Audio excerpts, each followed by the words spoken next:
हिंदू मानकर सबुठ बड़ पर्व महाकुंभ, जो पाखापाखि 45 दिन में 40 कोटी लोक दर्शन करने आस।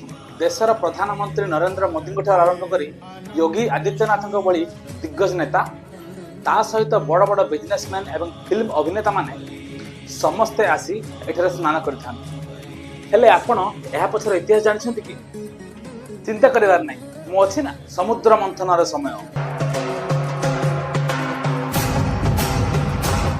समुद्र भितर गोटे पर गोटे रत्न बाहर थाए।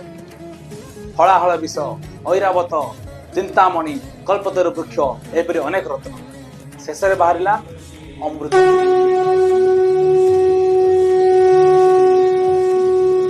हेले अमृत को किए नब बोली देवता और असुर मान मध्य हड़कंप सृष्टि है। यही समय इंद्र पुत्र जयंत को अमृत कलश धरी बाहर जावाक कहले। जयंत तरतर हो अमृत कलश को धरी बाहर जा समय से अमृत कलश भितर 4 टोपा पृथ्वी पृष्ठ पड़ता। से 4टी जगार ना है प्रयागराज, उज्जैन, नासिक एवं हरिद्वार। यही 4टी पवित्र स्थान रही 4टी जलराशि। प्रयागराज पाखरे त्रिवेणी संगम, नासिक पाखरे गोदावरी, उज्जैन पाखरे क्षिप्रा नदी एवं हरिद्वार पाखरे पवित्र गंगा। यही 4टी स्थान को पवित्र भावी कोटि कोटि श्रद्धालु स्नान करने आसते। से विश्वास ये स्नान कले पाप धोई हो जाए।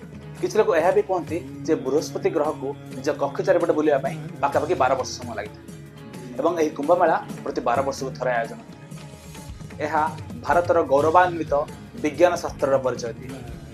किंतु भारतर विडंबना जे कुंभ भली पवित्र जगार किसी लोग इंस्टाग्राम रील्स एवं यूट्यूब शॉर्ट्स कर। कुंभ भली पवित्र जगार जो लोक मान आध्यात्म को खोजा कथा से जगार से देखुं कौ झीर आखि सुंदर, केउ मॉडल साध्वी रूप में आकर्षणीय देखा। यह भारतीय सस्ता मनोभाव एवं संकीर्ण मनोवृत्ति परिचय दूसरी। आम समस्त को जानी रखा उचित जे पाप मन करें एवं गंगा केवल शरीर को धोए। से जहाँ भी हो, आपण केवे जाउछन्ति महाकुंभ?